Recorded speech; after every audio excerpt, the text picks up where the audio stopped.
क्या सीता मंदोदरी की बेटी थी? माता सीता के जन्म को लेकर कई कहानियां प्रचलित हैं।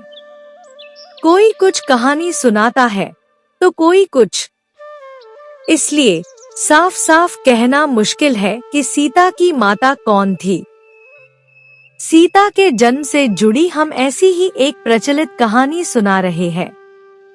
एक बार लंकापति रावण के तप से खुश होकर भगवान ब्रह्मा उसे वरदान मांगने को कहते हैं।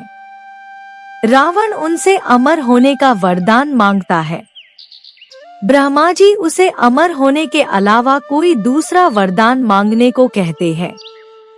रावण वरदान में मांगता है कि मुझे सुर, असुर, पिशाच, नाग, किन्नर या अप्सरा कोई भी न मार सके।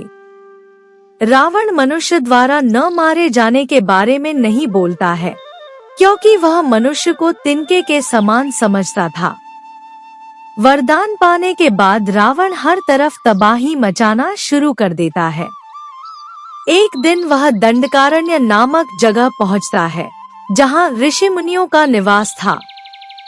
रावण को ऋषि मुनियों को मारना उचित नहीं लगा, लेकिन वो उन ऋषि मुनियों के रक्त को एक कमंडल में भरकर साथ ले जाता है।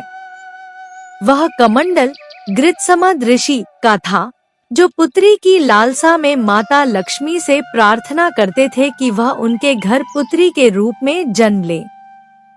इसके लिए गृत्समद ऋषि रोजाना पूजा पाठ के दौरान पवित्र मंत्र पढ़कर दूध की कुछ बूंदें कमंडल में डाला करते थे, जिसमें रावण रक्त भरकर अपने साथ ले गया था। रावण रक्त का कमंडल लेकर लंका की ओर चला गया। उसने लंका पहुंचकर वह कमंडल अपनी पत्नी मंदोदरी को दिया और कहा कि इस कमंडल में विषैला रक्त भरा है, इसे संभाल कर रखना, इसे किसी को भी मत देना। रावण विश्व विजेता बन अहंकार में चूर हो गया था। उसने दानवों, यक्षों, गंधर्वों की कन्याओं का अपहरण कर मंदराचल, हिमवान और मेरु वनों में रहने लगा। मंदोदरी को यह सब कुछ ठीक नहीं लगा। उसने मर जाना ही ठीक समझा। अचानक मंदोदरी को रावण द्वारा दिए गए विषैले रक्त से भरे कमंडल की याद आई। उसने कमंडल का सारा रक्त पी लिया। कमंडल के रक्त को पीने के बाद मंदोदरी का गर्भ ठहर गया। ऐसे में वह घबरा गई। उसने सोचा, महल की अन्य स्त्रियां क्या कहेंगी, रावण भी यहाँ पिछले कई वर्षों से नहीं है। तब मंदोदरी तीर्थ यात्रा की बात कहकर विमान से कुरुक्षेत्र आ गई। उन्होंने उस गर्भस्थ शिशु को जन्म देकर एक संदूक में रखा और जमीन में दफना दिया। कुछ समय बीत जाने के बाद जब राजा जनक कुरुक्षेत्र गए और उन्होंने उस जगह पर ही सोने के हल से भूमि को जोता तो एक कन्या उन्हें संदूक में वह कन्या मिली। कन्या के भूमि से निकालते ही आसमान से फूलों की बारिश होने लगी। इस बीच एक आकाशवाणी हुई, राजा जनक, इस कन्या का लालन पालन अब तुम्हारी जिम्मेदारी है। हल की रेखा सीत से निकलने के कारण इस कन्या का नाम सीता होगा।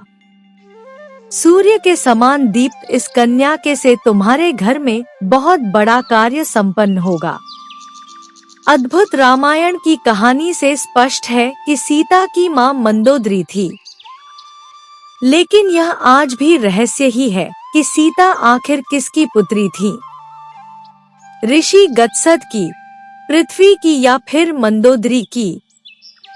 आशा करती हूँ कहानी आप लोगों को अच्छी लगी होगी। अच्छी लगी तो लाइक करें, अपने दोस्तों के साथ शेयर करें, मेरे चैनल को सब्सक्राइब करें, कमेंट में जय सियाराम अवश्य लिखें। वीडियो देखने के लिए बहुत बहुत धन्यवाद। मिलती हूँ एक और अच्छी कहानी के साथ।